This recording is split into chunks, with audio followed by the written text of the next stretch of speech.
Hello, chat. How's everybody doing? Hopefully y'all enjoyed that Hello Kitty roller rescue run. Coming up next, we have Legend of Zelda Link Awakening DX 100% by Ryan Ford, and then after that, we have a little bit of a raffle going on. Those prizes can be seen. ! Prizes, I believe, is the command. You can see everything is up for grabs with donations. Lots of cool stuff in there. All donations go towards Save the Children, benefits children all around the world. Every little bit helps. Even a donation $10 can provide high nutrient peanut paste to a malnourished child for 10 days. Even if you don't have the means to donate, helping spread the word, retweeting on Twitter, telling your friends, all of that is very helpful, getting more eyes, helping out. And while you're at it, maybe you can check out the Speed Dock store. They have a lot of cool stuff in there. Shirts, tank tops. I personally have the Speed Dock's Bait and Tackle tank top. Some coffee mugs, which I might get this time around because I'm always in the lookout for coffee cups. But yeah, lots of cool stuff, lots of cool incentives. And yeah, hopefully you all are ready for the next run, and I will be back shortly with Ryan Ford for Legend of Zelda Link's Awakening DX.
I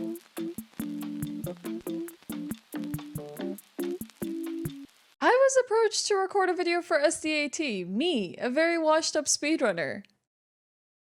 Hello everyone, my name is Ashwin. I used to be a Dark Souls 1 speedrunner and trying to hope to come back to it, but dabbling in a bit of stray speedruns these days. I'm best known for my hosting at Break the Record Live, an event at ESA Marathon, but I'm also one of the staff and organizers at Speed Souls, and Speed Souls is a Souls series speedrunning community that features all the Souls games, including Bloodborne and Elden Ring. And just like SDAT, our charity marathon annually benefits Save the Children. So if bingo races, speedruns done at 2x movement speed, and all series relay races appeal to you, then you should come by and check out the Speed Souls charity marathon that is taking place this year, October 21st to 23rd. It is mostly a Souls series marathon, however we do accept submissions from anyone and everyone for all sorts of games. Our marathon can be found at twitch.tv/SpeedSouls, but you can also get information on our Speed Souls Discord and Souls Run Twitter about when we'll do these marathons. Enough of me, let's get back to SDAT.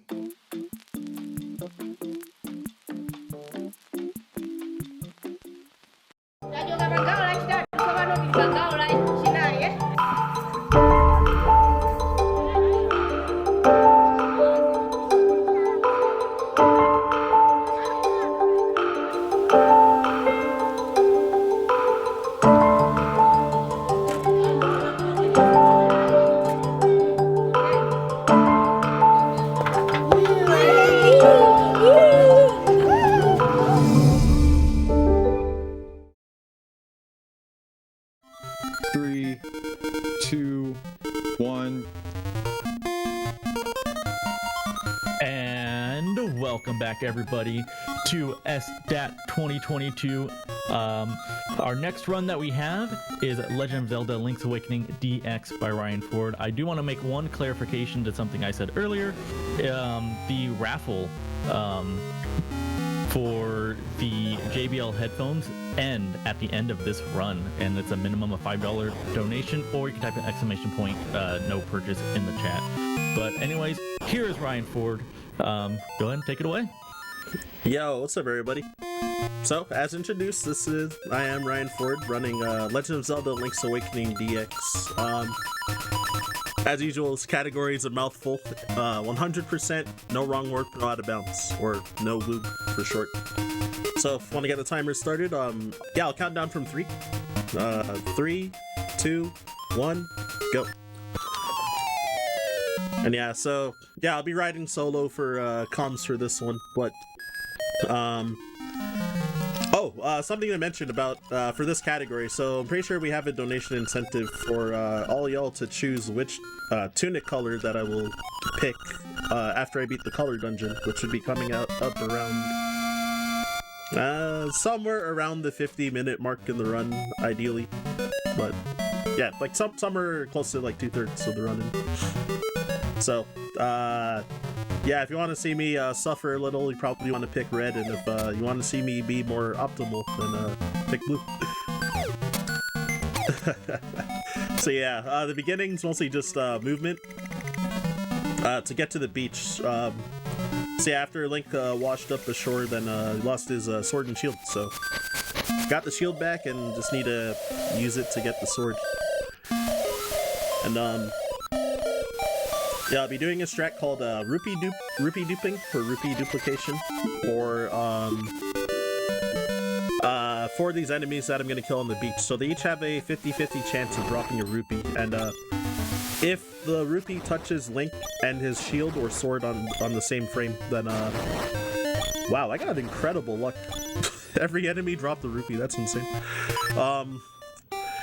Yeah, so I want to get as close to 10 rupees as I can when killing the enemies on the beach, but I got 10 because literally everything dropped 1, and I duplicated like 2 of the rupees.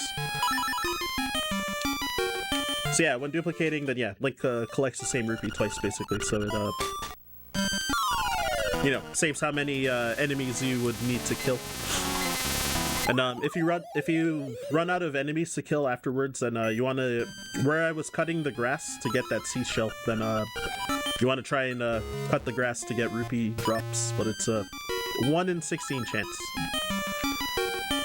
So here, what I did was quote-unquote buy bombs by confirming the purchase, which puts the bombs in your inventory, but if you save and quit on the next frame, it doesn't take your rupees.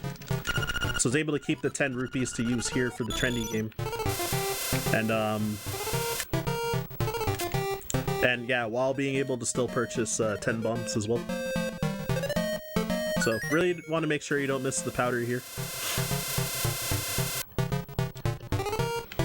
Otherwise, I would have to, well, I would have to reset and then just steal the bow again from the shop and then come back here. So it doesn't lose a super huge amount of time, but ideally you don't want it to happen.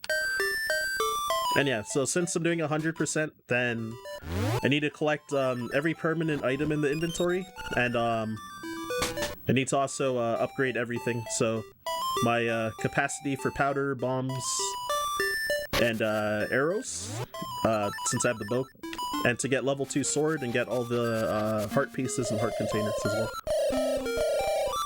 So that's why I'm farming those seashells everywhere. So we only need 20 seashells to upgrade the sword to level 2 sword. Even though there's 26 seashells throughout the game. But after you get the level 2 sword, the seashells either entirely disappear or they become rupees if they're in chests. Oh, whoops. Okay, so here I did what's called a bomb trigger. So by dropping 2 bombs on the same screen at once, which normally isn't supposed to happen, it causes the game to freak out a bit, and it'll play cutscenes or skip them. So Terran, who was turned into a Tanuki, got changed back to normal because it's attached to a cutscene. Which I do have the magic powder, which is normally the intended way to do it, but there's also like a cutscene that would normally play if you do it the normal way, so it's faster to bomb trigger it. And put the key in from the side because it's a little faster. And I did my menu right there when I entered the dungeon, because there's a text that comes up whenever you enter a new dungeon, and if you pause at the same time, then it'll skip the text. So since I needed to do a menu there anyway, then it's just optimal to do it there, because you skip the text box that would come up. And then whenever I'm getting items from chests, I'm also opening the save and quit menu to skip the text of getting the item if it has more than one text box.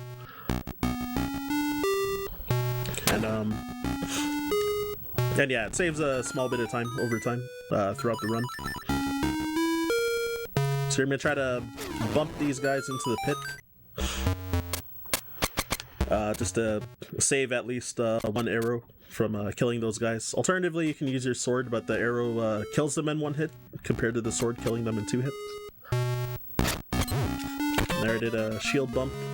Avoided taking damage by shield bumping through the spike trap in a specific angle. And I've gotten Rock's Feather from that chest as well, which is probably the most broken item in this category. For the no wrong warp, no out of bounds categories in general. You can do what I did right there, it's a super jump. So you can kind of jump off of walls that have ledges if you're facing away from the wall after you jump. And Link kind of gets removed of like all of his collision as he's jumping off of a ledge, so you can kind of like bypass walls and go over solid tiles as well. So I went over the key block because I didn't want to use the key to end up getting the nightmare key, so that I could get into this boss fight right here, Moldorm. Which Moldorm is like, he's definitely the hardest boss in the game, but like his movement pattern's random and his like hit detection's kind of weird, so you can like clank his head a lot when you're trying to hit his tail. Though I got pretty lucky with his like movement pattern in general, so I kind of just breezed through the fight while I was rambling this time. But trust me, I've had like struggles sometimes and have like occasionally died because the room that you're fighting him in is pretty small, because there's like pit tiles everywhere on the sides, and if you fall down, you fall into like a like a 2D section, like 2D side-scrolling section, and if you fall, you have to refight the boss like back at full health again every time that happens, and yeah, you can lose like upwards of 10 seconds like every time that happens too. So here with these kids, normally they have a lot of text boxes, but if you're playing on, since I'm playing on Japanese 1.0 version, you can press B and it skips all their dialogue for whatever reason.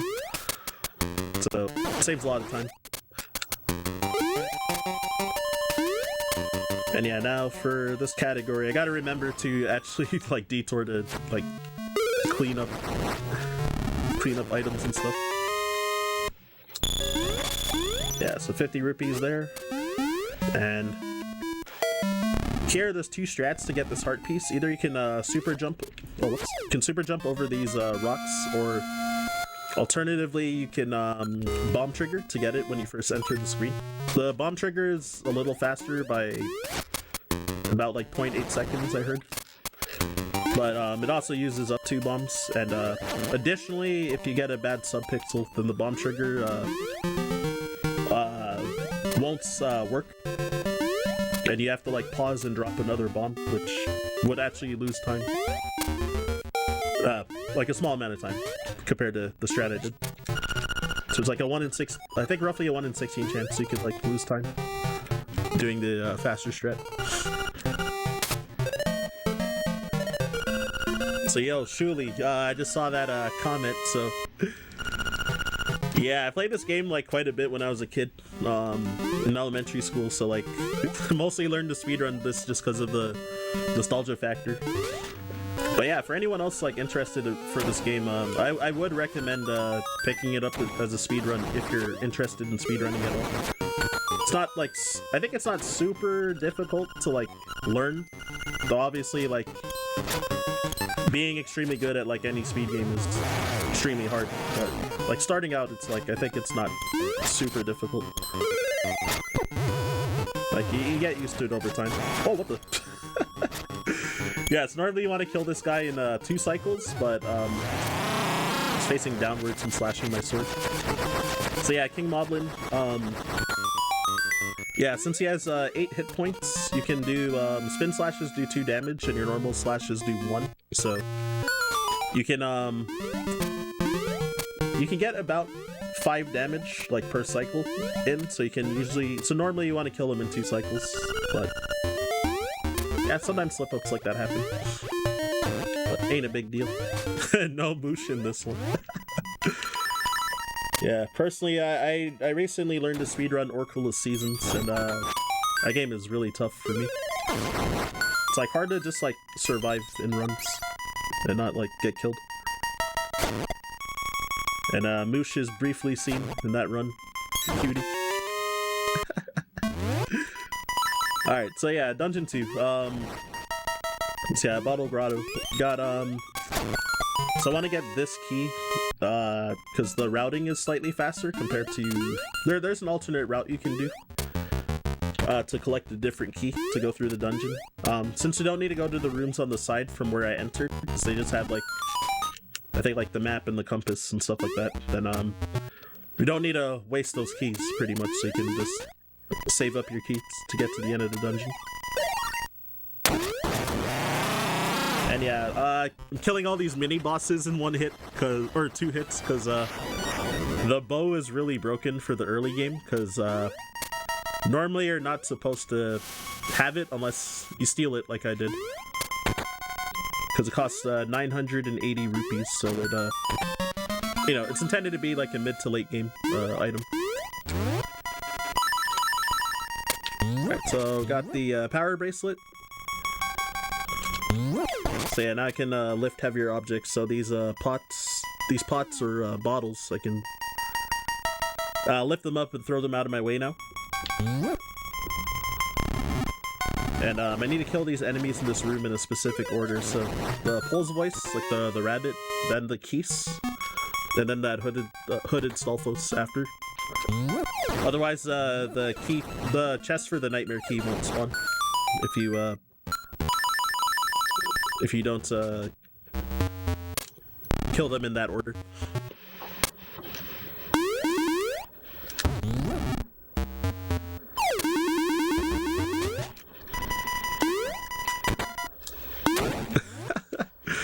how to pick up GBC Zelda speedrunning. I recommend them. I'm starting to try to learn Oracle of Ages as well, but it's been a bit difficult so far. So yeah, Link's Awakening I feel has been like DX has been like the easiest one to learn so far out of all of them. So yeah, so normally you're supposed to do 3 cycles with this boss fight. With the plot, but if you clip into the wall, you can if you clip into the wall, you can what's it called? If you throw the pot to the left as you clip into the wall, it'll instantly break it, instead of having to pick up the pot and throw it into the wall 3 times and deal with the boss throwing fireballs over and over each time. And then yeah, before he started teleporting around, I dropped the bomb and then shot a bomb arrow into the wall to kill him in 2 hits with the bombs. Yeah, because that fight normally is like really long, but there's 2 strats to quick kill him.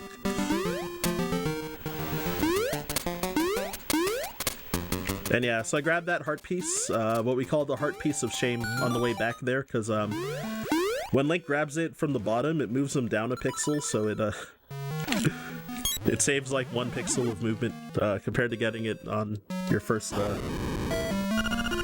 pass through there. So I think it saves a frame, basically, like the tiniest optimization. And call it the heart piece of shame because in other categories, like any percent no wrong work, not out of bounds and stuff, you would not collect the heart piece because it's just time loss at that point, since you don't need to collect it.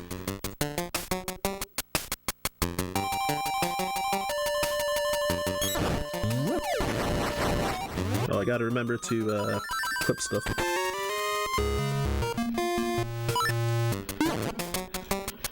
Oracle games might be your favorite childhood nostalgia. Ha! I tried playing Oracle of Seasons long ago, like 2002, I think. And I got stuck really early in the game, and then I was like, all right, I'll come back to it and try to figure it out, and then I just never did. And then I finally played Oracle of Seasons and Ages for completed my first playthrough of the game in it was either, I think it was November 2020. It was pretty recent. It was like during the pandemic even. And then I played Minish Cap shortly after that as well. So yeah, bombing that wall because I need to go into that cave later for a heart piece. Almost forgot to do it. So just kind of going through like any percent muscle memory there.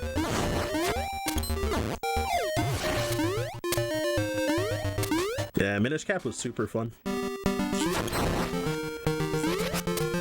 So yeah, a lot of people said they had a really hard time with that game, but out of those 3 games that I recently played, that was the only one I beat deathless. So. Seasons and Ages, yeah, I definitely died like probably like a couple dozen times even for both. Yo, CC is great. Oh. You gotta love the heartwarmingness of everybody.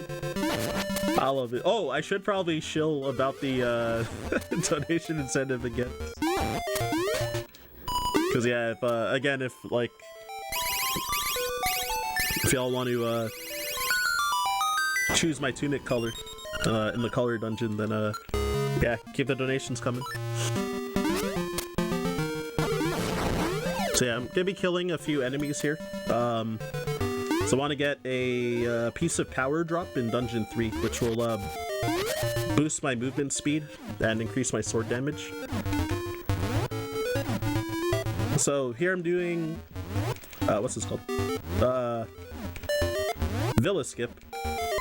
So I'm pausing until I hear the sound of Link falling into the pit, and we pause him, cancel him falling by pausing, and what that does is it pushes Link down like a couple pixels, and you're able to actually like stand on the tile below, the partial tile below, and you can transition screens. So since it's a not a solid tile, it's not considered out of bounds as well.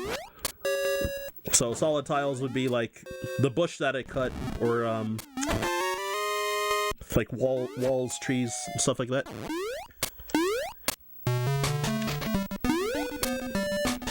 So since I didn't transition on like one of those tiles, it's not out of bounds.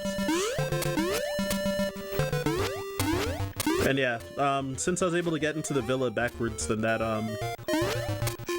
skips the entirety of going through Canalet Castle. So saves a couple minutes as well.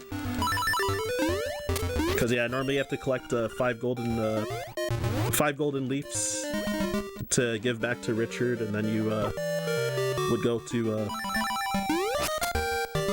and then you would go into the villa there and dig up the key to Dungeon 3. And here you can partially clip into that key block, and you can put in the dungeon key, so you don't have to go all the way around to the other side, then all the way back.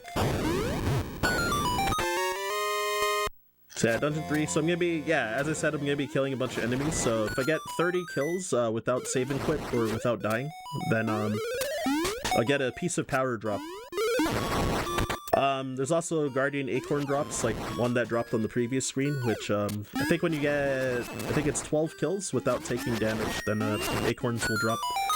So I don't want to get that, because it just doubles your defense, or halves the damage you take. So I don't want to get it, because you can't get the piece of power if you get the Acorn. So yeah, there's piece of power.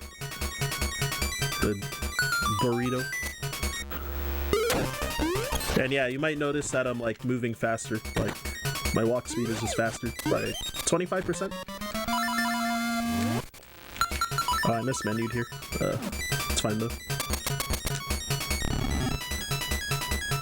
Okay, so I'm gonna try something called French press. Ah, dang. Okay, that was too early. Yeah, so normally what would happen is that you can shield bump off of that Stalfos instead of killing it, and you can get on top of this spot where I'm on right now, so you don't have to blow up the wall and go all the way around as well. Also, the enemies in this next room wouldn't have spawned again if I got that trick too. So you wouldn't have to like unlock the door again.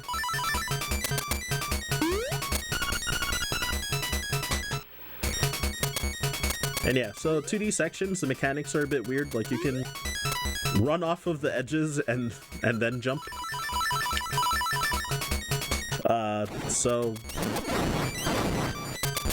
Yeah, you can like cross those gaps like a lot easier if you just like run off like run off the edge and then jump. And then yeah, I instantly fell off the ladder by what did I do? Press down. If you press down for 8 frames before he starts actually climbing the ladder, then he'll just drop off the ladder. So it's faster than climbing down the ladder. I hadn't like talked about that mechanic in a while, so I had to like really think about it.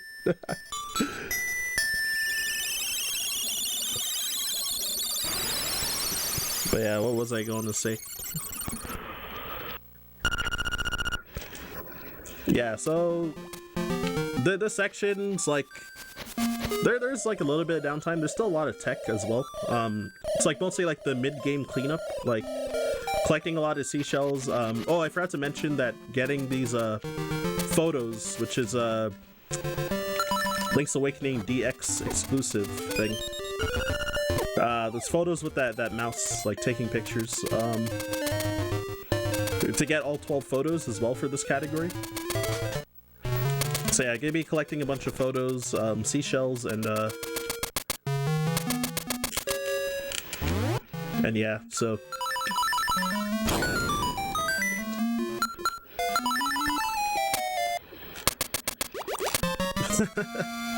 DX Deluxe version.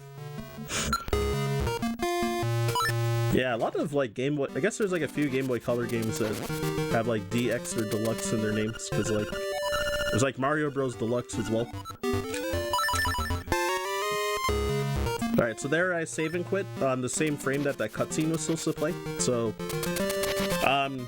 You're supposed to trade Terran a stick, and he knocks down this beehive, or he like aggravates it, and like he gets chased by bees. It's a pretty funny cutscene.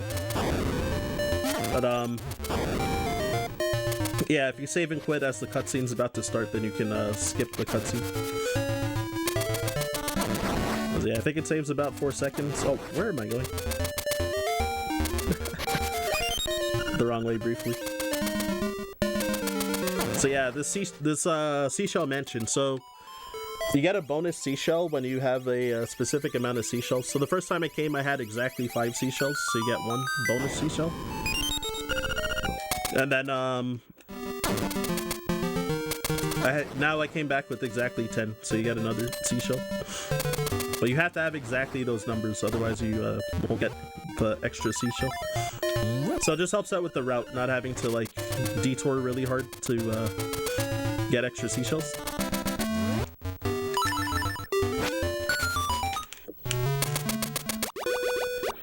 Alright, just real quick, we did get a $3 donation in from Ika with a few little hearts for us.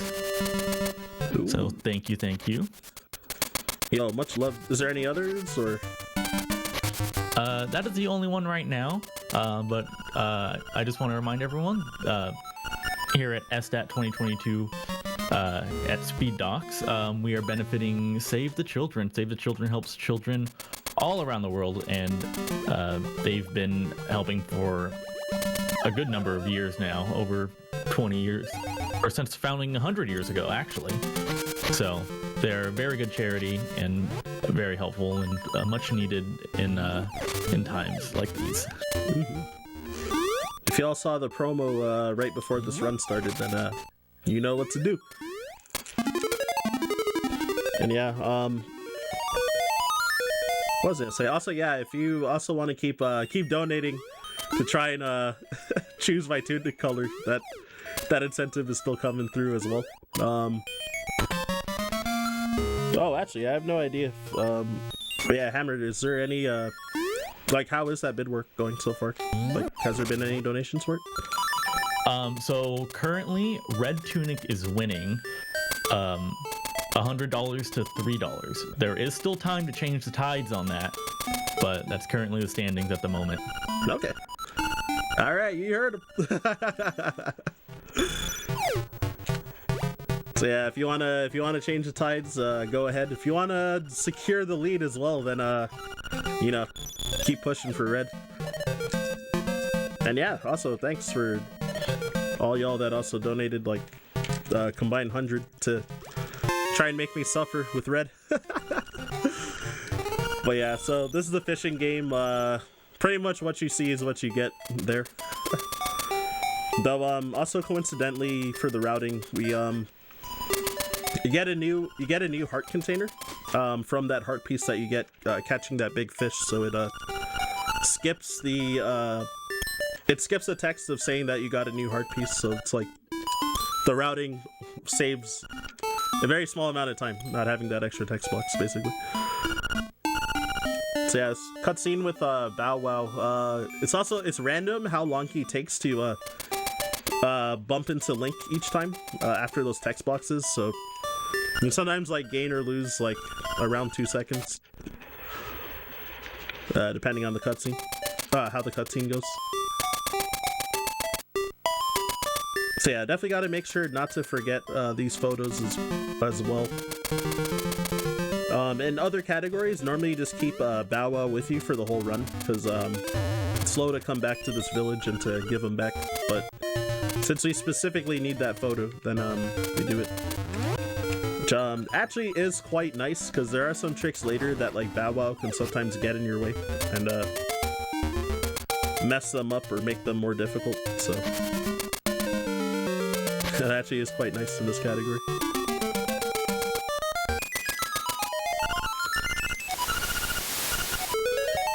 Yeah, so now I got Marin. Yeah, so this cutscene as well. Yeah, I'm just gonna be texting, mashing through text. There's not really anything like going on here. But I guess one thing to point out, the community meme. So The seagulls in the background, they all where they're flying is RNG. I'm surprised.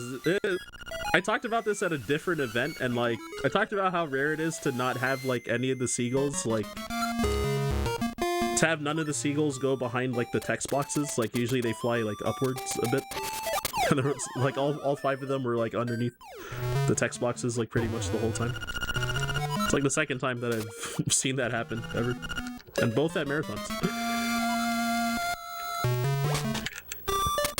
Yeah, so there, that photo is very easy to miss because if you move when you fall in there, then the cutscene won't trigger to get that photo. So you can like easily invalidate your run if you forget to not move when you drop down. And then this very obscure picture, best RNG. The seagulls, they don't impact time, so they gotta be the best RNG.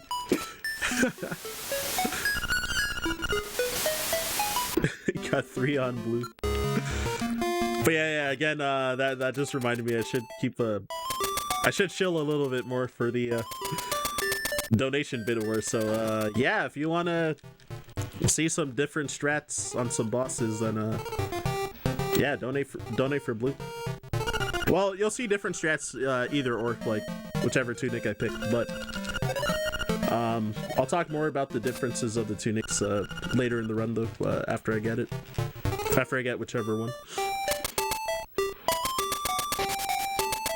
So yeah, got the picture from the weathercock there. Which, yeah, Marin's dad interrupting our date. But yeah, here comes a trick which, fortunately is doesn't have any chance to kill a run in this category, but in the other categories where you don't have Marin here, so I'm gonna do what's called walrus skip. Except I'm gonna have Marin with me, so it's partially the skip. So if you do a bomb trigger, it's faster than just like walking up to the walrus and having her sing. If you don't have her with you, the cutscene after this will try to play, but Marin won't be there, so you just get stuck while the cutscene's like trying to play and doesn't play. But fortunately, since I have her with me, then yeah, it'll still play as normal. And since I have her to the edge of the screen, it is a little faster because she walks off the screen sooner when the cutscene ends too. Because normally you have to kind of like walk all the way up to the walrus and then have her sing. But if you bomb trigger, she plays it at the edge of the screen instead. That's additional time save. Plus, no extra text boxes, so... Yeah, so I bomb triggered for that hard piece. That was across the screen as well. I think normally you need like a hook shot to get that. So I don't even have that yet either.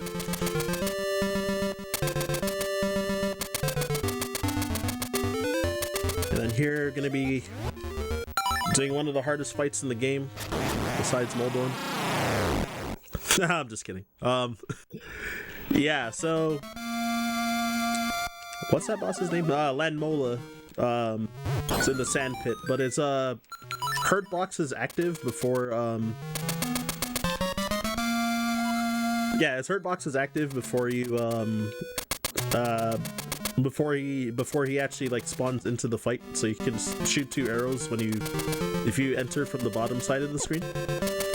And then yeah, you can just kill him like skipping his text, skipping the whole like fight animation and everything. And in this category, you don't have Bow Wow. Like sometimes he'll get in the way of your shots and like block your arrows. So yeah, it's like pretty easy in this category.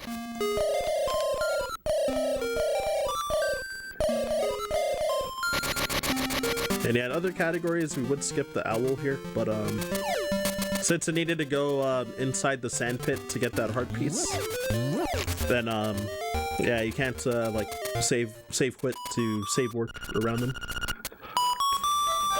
Alright, so I got about 30 seconds of downtime here with Marin teaching Link the Ballad of the Windfish. So stay hydrated, folks. Hey, there's a familiar face in chat. Korymon. Because yeah, some of y'all might know me from like competitive Smash Bros. Melee. So Koryamon there's one of the locals from my region that plays Melee. All right, so I got to make sure. Okay, yeah, so I had to make sure to say choose the first option and say yes that I learned that I know how to play the song. Otherwise, she'll sing the song again, and like you lose like half a minute. Yup. Yo, Melee all day, baby. So you're gonna try for, oh no, the French bonks or le bonks. Yeah. So you can use your boots and bonk and get over the pit like just barely. So normally it saves time if you don't fall into the pit. Like barely. It saves like 0.2 seconds or something. I like that with the Q, le bonk. It sounds very French to me. Cause yeah, there was a lot of like top level French runners and like pioneers of like strats and stuff, or players that even just like popularized certain strats. So yeah, because of the French runners, that's why it's called le bonks. Yeah, then there was that other trick I tried to do called French press in Dungeon 3. That was kind of recently named, like within like 2 years, the last 2 years.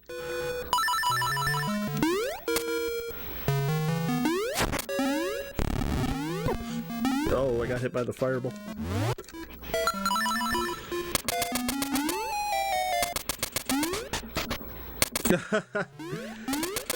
Yeah, as intro, I got chat open. Alright, and I did the most important trick there in Swag Cave. I skipped the obstacle instead of running through it. Saves like a quarter of a second. Fireball is shame. Yeah, normally you're supposed to jump over the fireball, but then I I decided to try and scratch my nose when pushing the block, so I had my right hand off the controller. So I got punished by bad RNG, basically. The game knew.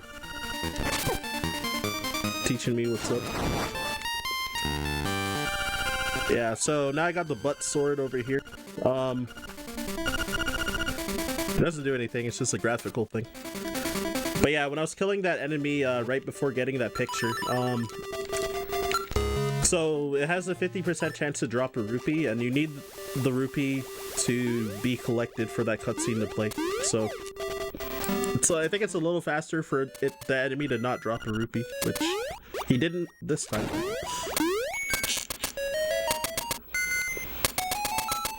Swag parts avoiding the fireball. Next time when I got 2 hands, I'll do it.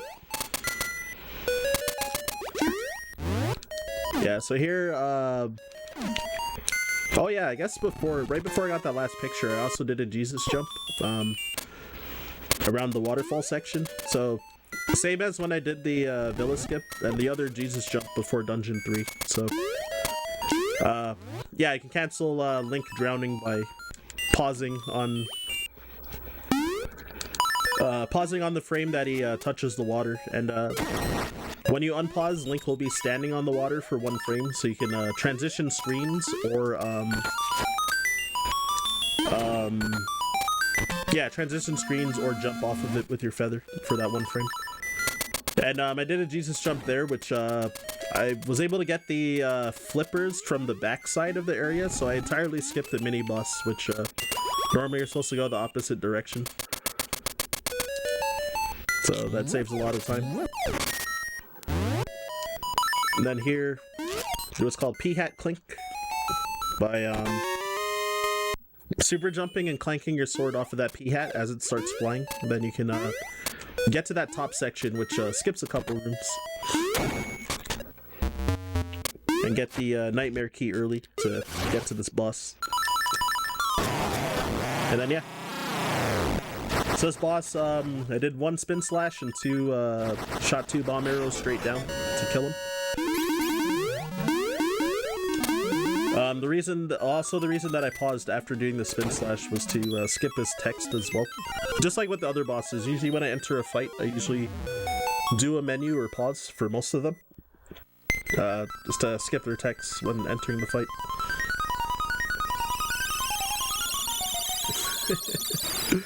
Yo, multitasking legend. Yeah, sometimes I miss stuff in chat since, of course, since I'm doing a run, but I try my best. Yeah,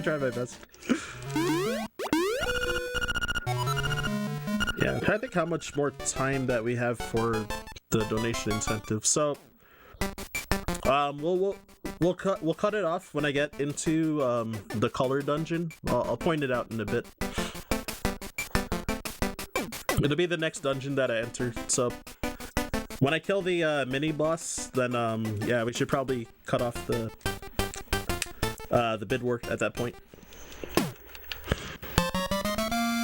So I'll point it out. So yeah, if you want to get your donations in and either try to secure a lead or change the tides, then keep them coming. Yeah, and just for an update, Red Tunic is still winning $100 to $3. All right, you heard him. So yeah, keep them coming. And yeah, also that song that just happened was like my favorite. My favorite of the 3 songs you learned, but I was just talking over it the whole time. And then the cute little dance with the fish too. I love it. Yeah, so normally in other categories, you'd usually beat Dungeon 6 before Dungeon 4, because getting the level 2 bracelet prevents this ghost from spawning, but in this category, we need this ghost to get a photo after you help him in the side quest. So we have to actually do the side quest. Do the side quest in this category. This guy, so yeah, it won't allow me to enter dungeons anymore because you have to help him, and other stuff like, depending on like certain like I think checks, then he might give me some text boxes to tell you to bring him to his house occasionally, so you might just like lose a lot of time. Someone needs to donate 100 for Blue 24. Yo, somebody's got to help out Zintro and you know, carry for the team. Too spooky, 5 me.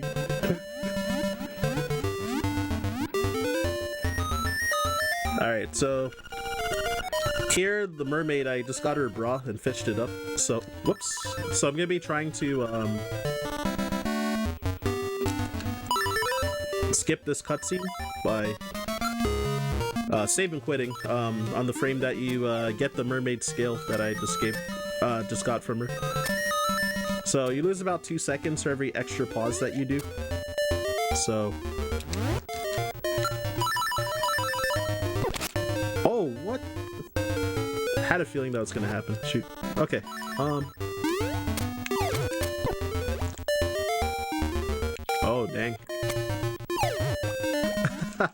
Alright, I was a little concerned that this might happen, but I think I got it. Alright, cool. Alright, I got it, cool. Yeah, so that trick's called Zora Bump. So, there is methods to do it buffered, which, since you have to pause buffer a bunch of times, it usually loses about 10 to 12 seconds on average, but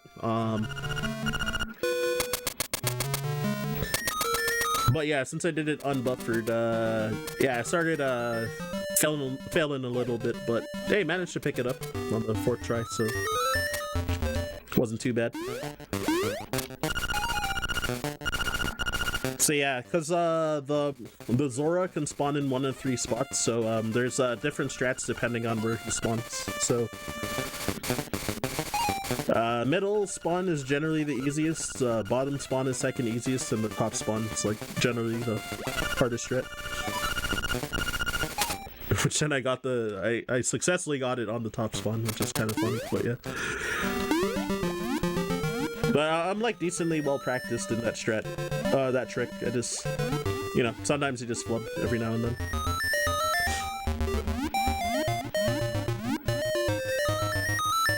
Trick cost you 117 a couple years ago. Oh no. Yeah, which if you hadn't guessed, Zentrothin is actually a super sick runner at this game. Taught me quite a few things too when I first started out in 2020. Including a major skip at the very end of the run. All right. Do we have a moment for a donation? Yeah, go ahead. Looks like we just got a $60 donation from CJ. Hey.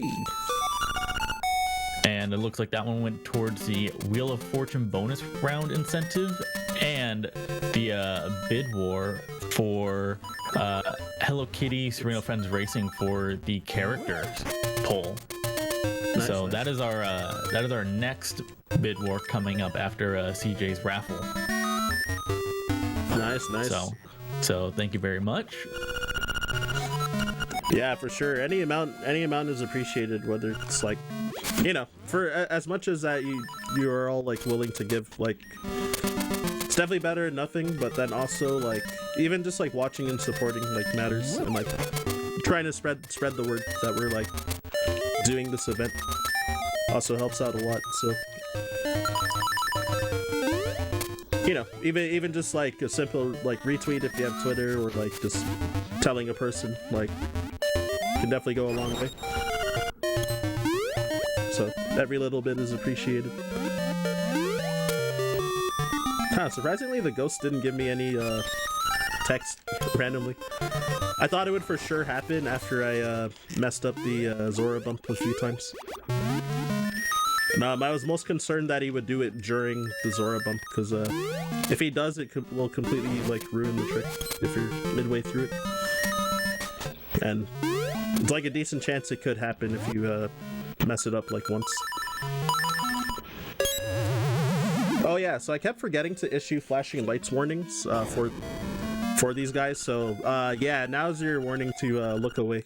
So I'm gonna say no again for the first option, because he asks to double your powder, and then say yes to the second one.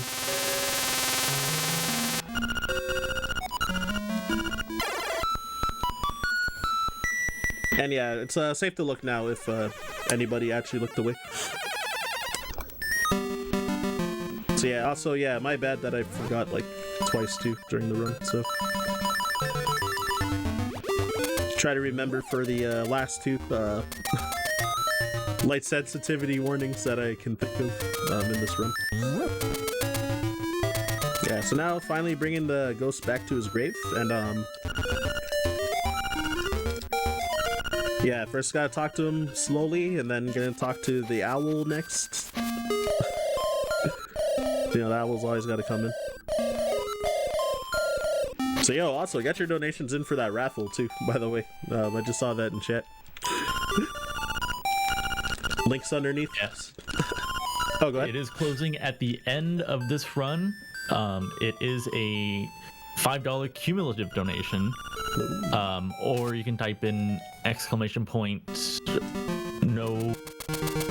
I forgot what the command actually was, but there is a form you could fill out at the bottom of the page to be entered with no purchase necessary as well. All right, so I'm hearing that I should throw a little bit so that people have more time to. I'm just kidding.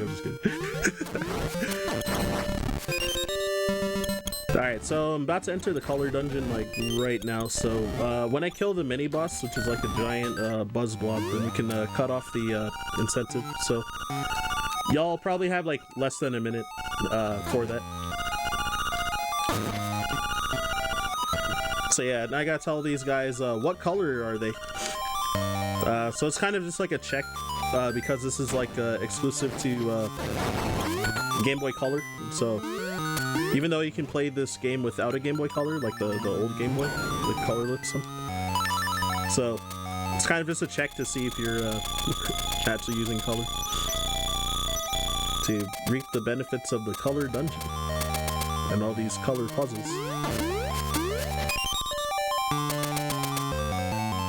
Yeah, Yeah, so mostly killing these enemies with the boomerang, which I recently traded for, and the boomerang is really broken. It like kills a lot of enemies in one hit, and a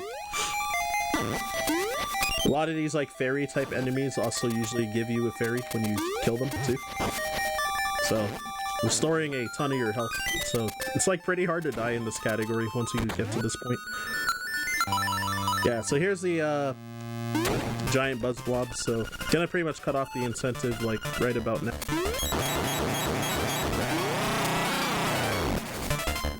So also when a door is opening or closing on the sides, then there's a thing called door lag, which Link kind of gets frozen in place for a bit along with the door, like closing or opening, and but you can still charge your boots or jump with your feather during that. So I was able to jump a little closer to the boss and get close enough that before he started moving around that I could spam powder at him. And then yeah, now after getting the boss key, I save and quit and save and quit and did a hard reset. So that those rupees in that room would be back. Because if I just soft reset and came back to that room, then the rupees wouldn't have replenished themselves. So I hard reset instead. And that's a fast way to get a ton of rupees, because I need 300 rupees to learn the final song, Frog Song of Soul, right after this done. And it looks like people chose pain. You're gonna be getting the red tunic. Alright, let's do it. Alright, I gotta by habit, or I gotta just not by habit pick blue. I will make sure I pick red. So yeah, here's the bingo room. I actually had decent luck on the enemy movement, but I just kind of flubbed the beginning part, so became a little bit of a struggle, but I got it. What I was trying to do was trying to get both of those green guys into the same hole before the hole gets filled from one of them going in. And yeah, this boss, I honestly don't even know how to explain what you're supposed to do to him. So he changes color as you do damage to him, and but yeah, if you just shoot like 4 arrows at him quickly, then you'll kill him. Alright, so red tunic is the first option, so I just gotta keep mashing it.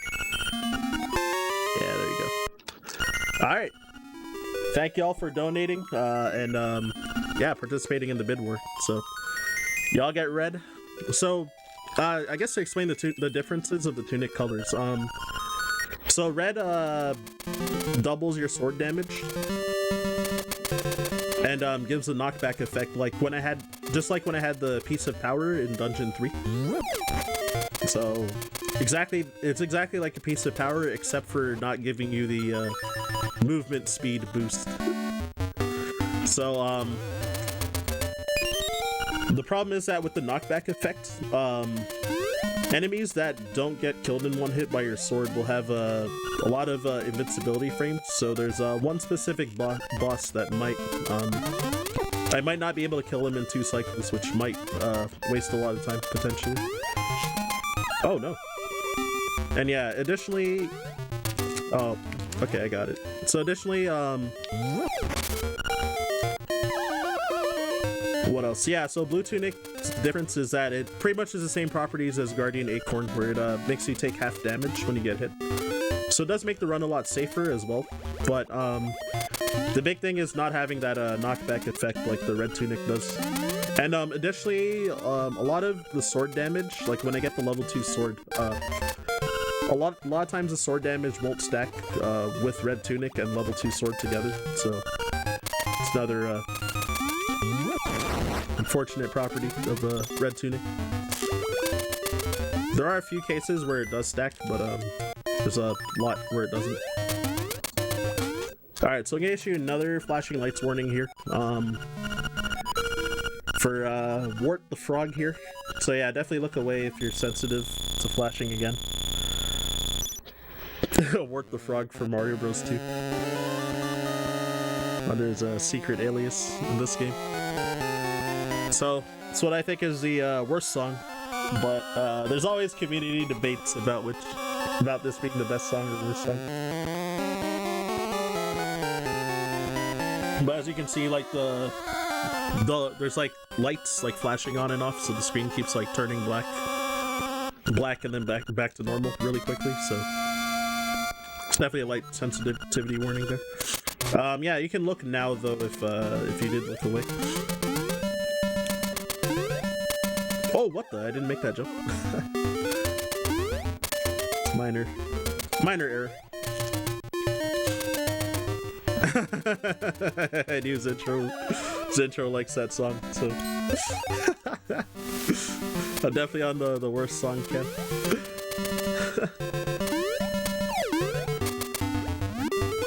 So yeah, there's this really out of the way heart piece over here, which yeah, here's just pretty much the ideal time to go for it. So it's not really like a clean way to route this in.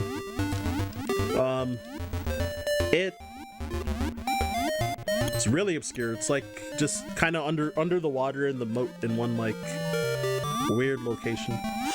I know in the Switch remake, this heart piece's location got changed as well. But there it is, and you have to like dive underwater to get it in that specific spot.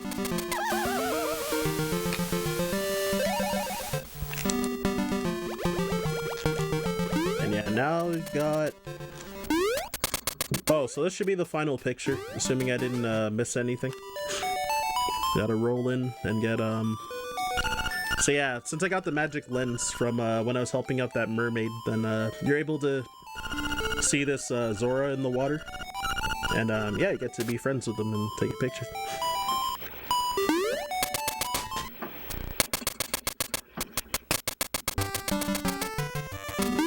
And yeah, now so I'm gonna be making my way to Dungeon 6 finally. And yeah, so need to get the was it the face key? For Dungeon 6, so gonna be making a detour through Armos Maze first, which is down here. So these Armoses do 2 hearts of damage, and yeah, and having red tunic, it's a little more dangerous if you make mistakes, since yeah, you take like the full damage when you get hit, instead of just 1 heart with the blue tunic. So whenever I take hits from stuff here, if I intentionally take damage, I'm gonna try and take hits off of these Zols, like the green slimes.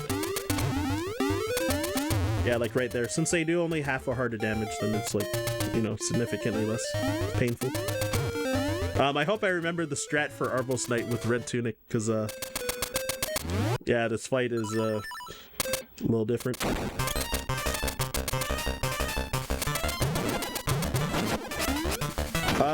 Okay, I did it wrong, but yeah, so since you have red tunic with Link, his regular sword slashes are strong enough to bypass through Armos Knight's armor. Because normally if you have like blue tunic or green tunic, you have to hit with a spin slash or your boots dash, either or, to be able to actually deal damage to him. So yeah, you can kind of like stun lock him against the wall with the red tunic to kill him faster. With blue tick, since I have so many arrows, I would just shoot 12 arrows at him as well.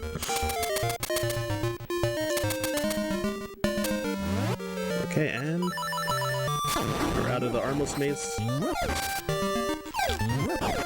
And yeah, here I'm equipping Boomerang since it's faster than cutting the bushes with the sword as well.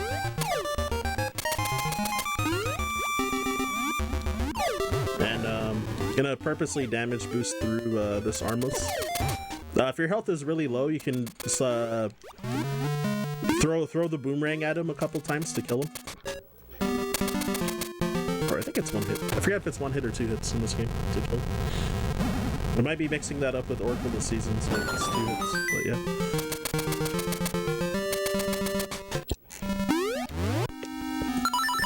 Alright, so here's Dungeon 6.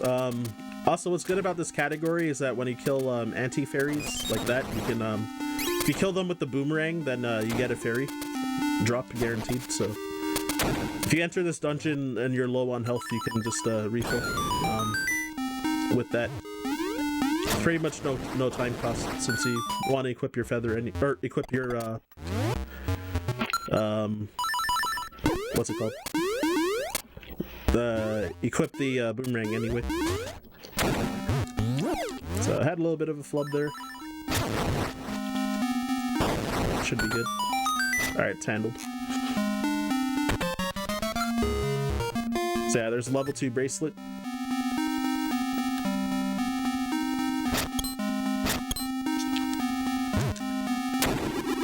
There I bomb triggered to cause the door to close sooner so that these tiles would start up a little faster. Very, very small time save. And then yeah, shooting arrows at these tiles.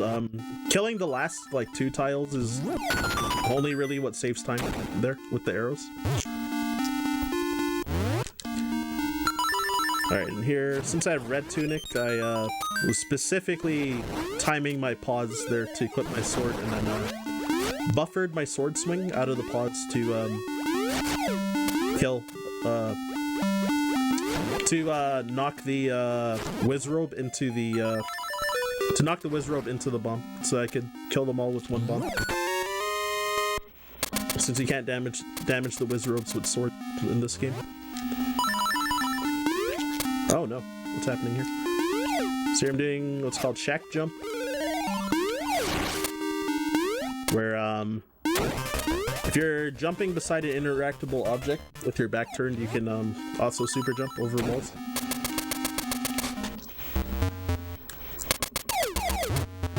And yeah, pretty much essentially going through this dungeon backwards compared to what's intended, so... Yeah, because super jumps are so broken. But you gotta deal with this RNG room right here, horse heads. Okay, I got second try though. It's really good. Yeah, the horse heads have a 50% chance to land on their side or land upright, and you need both to land upright in one cycle. So it's a 1 in 4 chance to unlock the door every time you throw both of them. So second try is really good. My practice run right before this, I had like 14th try, I think. And then the 2 runs before that, I had first try on both, so pretty high variance. Yeah, so facade here, so I kind of cheesed the boss a little.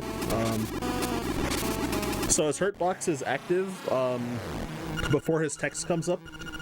Another one of those. And yeah, so you can get 3 bomb hits before his text comes up and before his face disappears. And with that, you can kill him in 2 cycles instead of 5 cycles, because normally he disappears after every hit. And then yeah, this I'm just kind of showing off for swag. Bomb boys. Then the rainbow explosion. So you're gonna try to bomb trigger. Oh, I didn't get it. So you can bomb trigger there to kind of skip the owl landing and flying away to save like 2 seconds. Rainbow fart. That's exactly what it is. So. Alright, and now I'm making my way to the seashell mansion. So I should have 20 seashells. And if I do, there will be a yeah, a sword for me on the epic cutscene.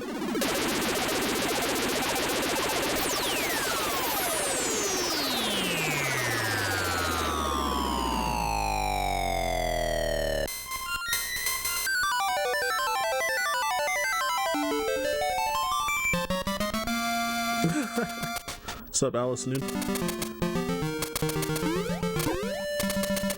Oh, I got owned by those guys. And I did want to be at full health getting into the next dungeon, but it's not really a big deal. Taking a hit. It sometimes helps with the RNG coming up in the 3rd room.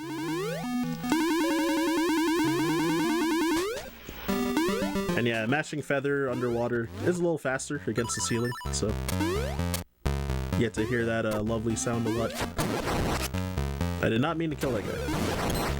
So ideally you want that Helmosaur to move to the right, because if you jump and spin slash into the room, then it'll hit past his face mask. If I had full health, because I have level 2 sword, you can shoot sword beams, so if you happen to move a direct, like, not up, then sometimes your sword beam can kill. So here's a run killing trick here, generally called early hook shot. Hey, first try. Let's go. So yeah, so it's a pixel perfect setup to pull that hook shot into the room with your boomerang, and it's also like frame rule dependent whether Link will actually pick up the object when you're transitioning screens. And when you transition, because that room is where you get the room I picked it up is where you normally get the hook shot, so that would so yeah, that's why you get the hook shot when you grab that key on the wrong screen.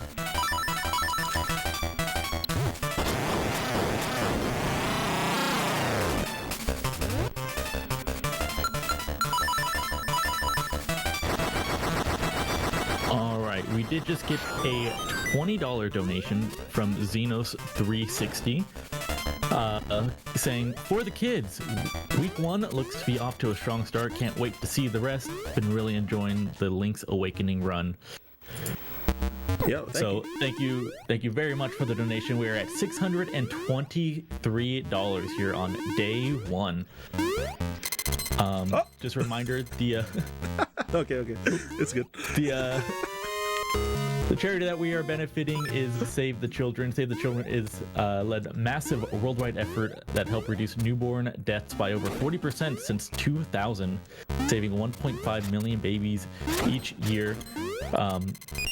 There are still raffles going on. The $5 raffle for the JBL noise canceling headphones that ends at the end of this run.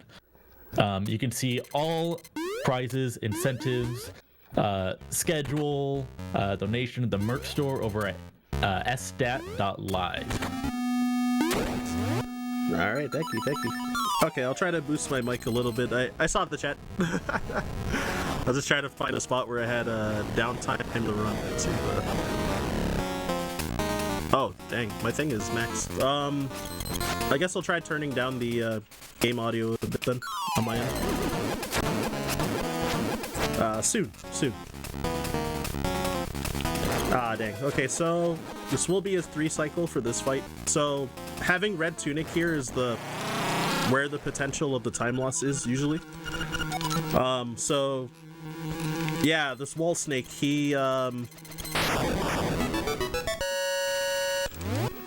yeah, the wall snake, oh, what am I doing?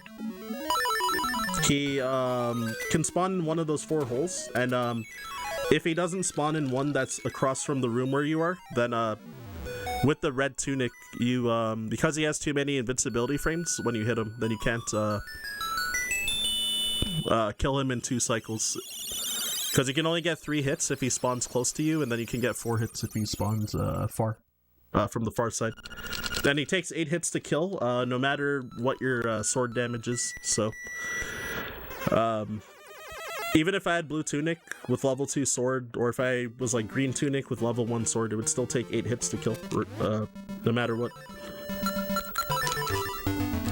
So yeah, red tunic sometimes just loses time there, because the odds aren't in your favor. And then in addition, when you get him to the 3rd cycle and onwards, if he's taken more than, I think it's 5 damage, then it's a 50% chance that he might give you a fake snake when you pull him out of the wall. And then the snake will crawl around the room and then eventually explode. And like, you can't interact with the boss during that time. So, that's why you can lose like about like 10 seconds on average with red tunic.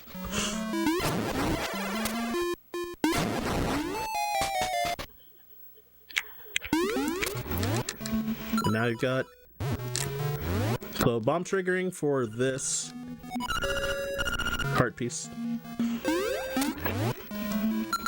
And try. Oh my gosh. So say I'm gonna try to obstacle skip again, but I choked. It's funny. Alright, we're good, we're good.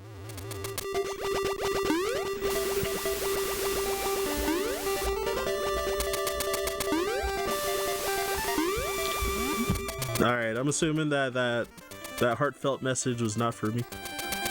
But that's cool. Alright, over here we got what is this? Another pretty run-killing trick called rooster skip. So there's one pixel when you shoot a hook shot that that Link can jump when the hook shot comes back to. So with that you can do 2 hook shot jumps, and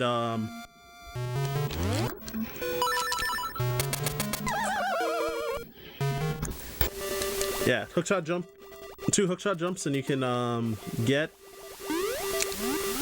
over the pit. You can also do it unbuffered, which would save upwards of 8 seconds, because you lose 2 seconds per extra pause that you have to do, and you need to do like a minimum of 4 pauses. So there I paused 1 frame early both times, so I had like a total of 2 extra pauses. So assuming that you perfectly did it unbuffered, then I would have lost like 12 seconds comparatively. But you know, it makes it like safe and easy, so safe and way easier, so just still do the buffered strat. I did learn the unbuffered strat like a 1.5 years ago, but I didn't do it in I stopped grinding the game for like PBs, so I never like practiced it enough or went for it in runs.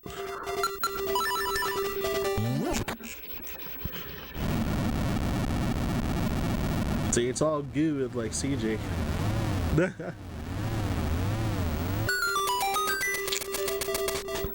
No, it's all good. Yeah, I mean, the message was for the speed ducks, so. Alright, but yeah, so I'm in Dungeon 7 now. Oh, whoops. I forgot to get the key. I was trying to unlock the door. No key. So here's level 2 shield, the mirror shield. So I shouldn't be using it in the run at all. So just collecting it because we need it in Hundo, pretty much. It blocks some things that Link normally couldn't block before. So yeah, Dungeon 7 like casually is usually pretty hard for people to figure out in their first playthrough. So there was a metal ball in in one of the rooms I passed by after I got the mirror shield, and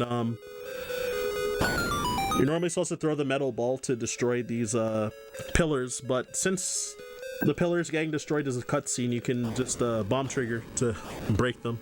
So it makes this dungeon actually super short because you don't have to go through the convoluted puzzles, which is pretty cool. The metal ball strats in the speedrun actually are really cool, but I never learned them because they were before my time. Before I learned this game. So I grab those bombs for safety just in case. And now I'm gonna be trying for a trick called Goomba Surf. So I need this top Goomba on the lower floor. There you go. Wow. So I wanted him to move to the right like he did there, and then want to super jump off of the wall and bounce off of him. I have to be clipped into the wall by exactly 1 pixel to be able to super jump there. And oh, I forgot to equip the hookshot. And with that, you can get over to the top area without getting the nightmare key. So it's a 1 in 4 chance for the Goomba to move to the right. So you lose usually about 3 seconds every time that he moves a different direction. There's a backup strat that you don't have to rely on RNG to do, so it's just consistently 12 seconds slower than getting first try Goomba Surf. So if you get like 5th try, you about break even compared to the backup strat. So But yeah, I probably lost time since I failed to do the super jump after the Goomba move, so it just happens.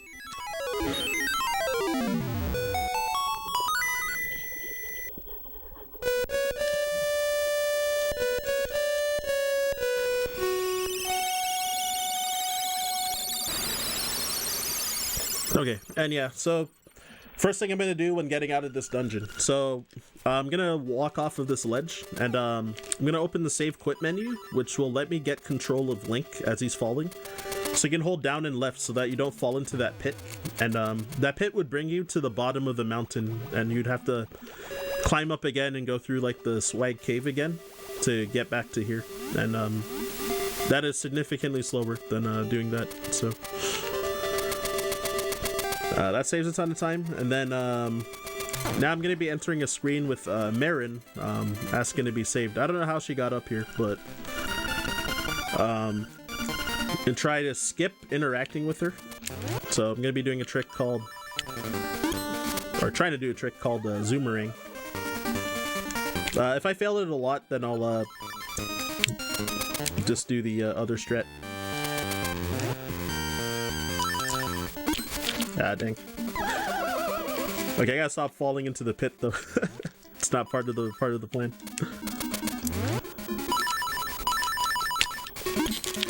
Oh, what? Okay.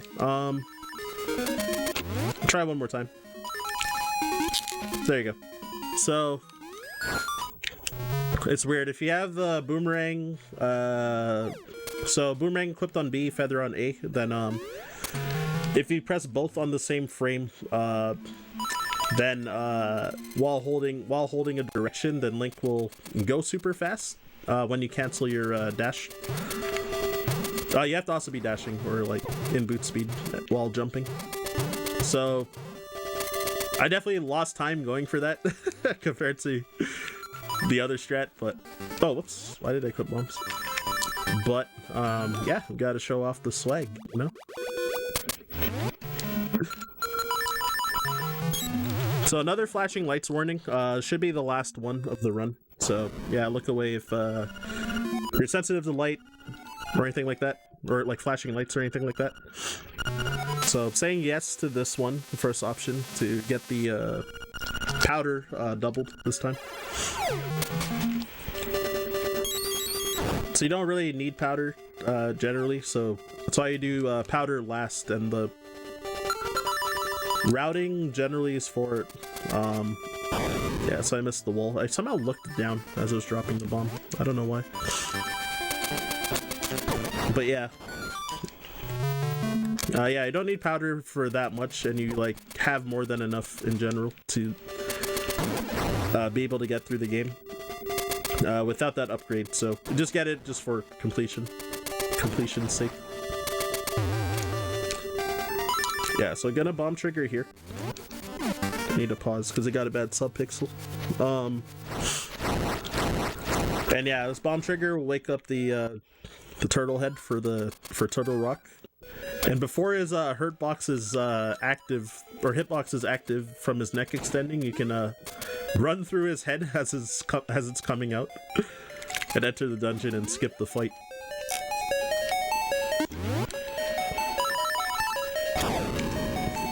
And yeah, additionally, since I bomb triggered to wake him up, he has only 1 health, but if you kill him, he won't be gone forever. He'll like come back when you come back to that screen. So there I did a bookshot clip. So again, with a hookshot equipped to B, feather on A, then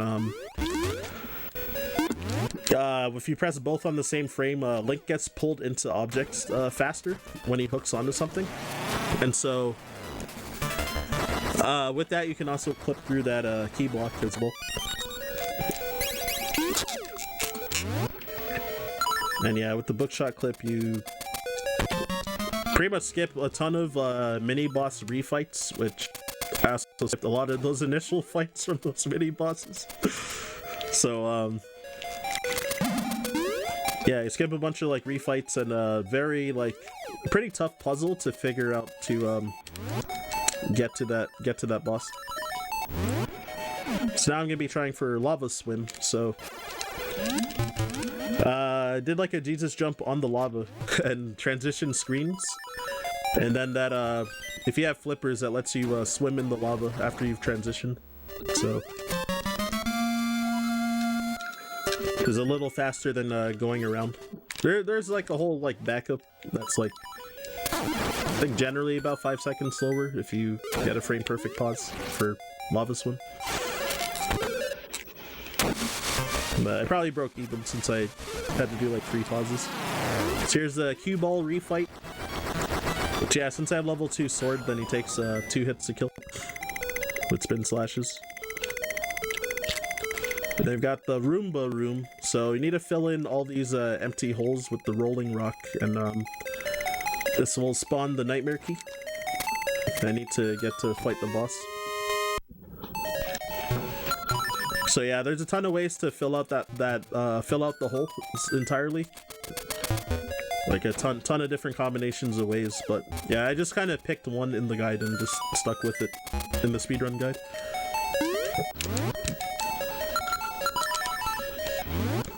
Alright, so I'm gonna Jesus jump here, because again, Link getting pushed down by a couple pixels. It pushes him enough that he's clipped into the wall barely, so you can super jump over the stairs. Or super jump over the wall, sorry. And there's a 1 cycle for Hothead. I got very good RNG for his initial spawn, so it made the fight pretty easy too. So 5 hits to break the shell, and then another 2 hits to kill him. And here's the Wang boys. So yeah, when you use the magic rod as you're collecting the instrument, then it's a little graphical thing. Where Link kind of whips it out. Yo, thanks for the compliments, intro.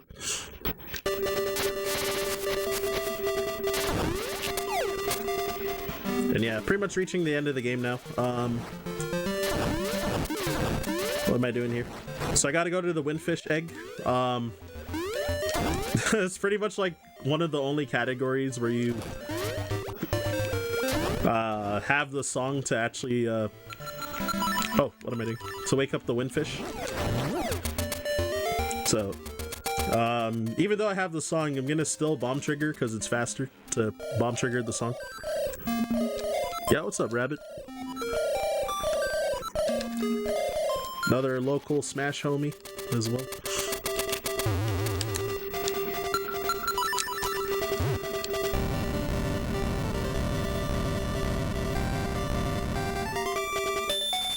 And yeah, so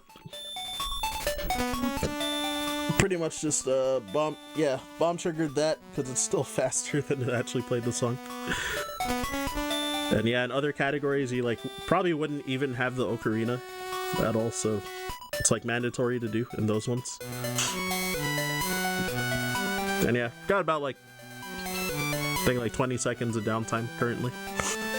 So I think this cutscene is about 40 seconds. So I've run out of things to say for now. But actually, maybe I should get started on talking about the end strats. So there is a ton of things that's about to happen when I get into the egg. And first off, okay, since I never read the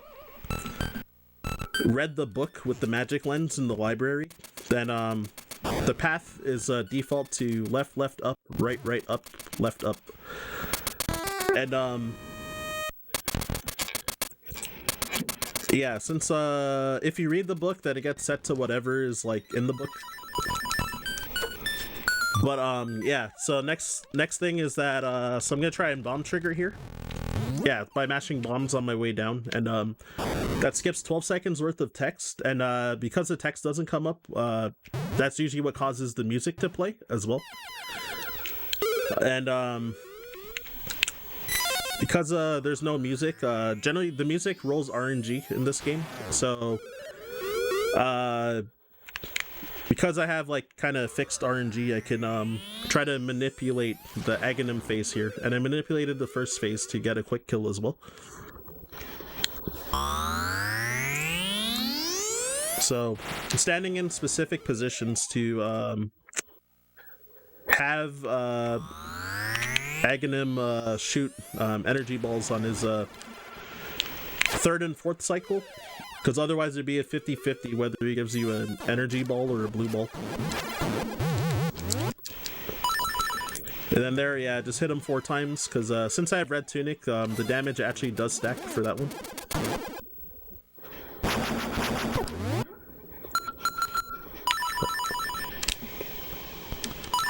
And here, trying for a skip for, okay, cool. Yeah, so I was able to skip Death Eye right here, as the second Death Eye spawned and died. So now these stairs spawned, and time will be when I reach the top of these stairs. Time. Yeah, it's a broken game. I couldn't even like really in depth explain like what I did, because it all just kind of happens at once and I have to think about how to do it. So yeah, there's quite a lot going on there. So yeah, thank you everybody for watching. I'm trying to pull up the stream because I didn't have a timer up, so I don't know what time I got at the end. 122. Right, GG's. Yeah, it looks like a 122.49. All right, solid. It's like a minute and a half behind my PB, so not too bad. Very nice, very nice. Yeah, GG's. Thank you for the run. Yo, thank you too. So Yeah, I will see y'all next week. Yeah, so just before you go, where can people find you? Yeah, so you follow me on Ryan_Ford522 on Twitch, Twitter, and Instagram. It's all the same. Unknown522 is my YouTube as well. And yeah, I stream a variety of games, mostly speedruns lately. Sometimes Smash Bros. Melee with people as well. And yeah, next week Sunday I'll be running Donkey Kong Country 2. All DK coins for week 2 of this event. So I'll see y'all there. All right, nice. Thank you again. Up next, looks like we have our raffle going on, and then after that we have Hello Kitty and Sanrio Friends Racing. There is a bid war for the character for that, so get those donations in ! Donate, and put some money towards the character you want to see. So yeah, we're gonna head to intermission right now. Thank you again, Ryan, and we will see you soon.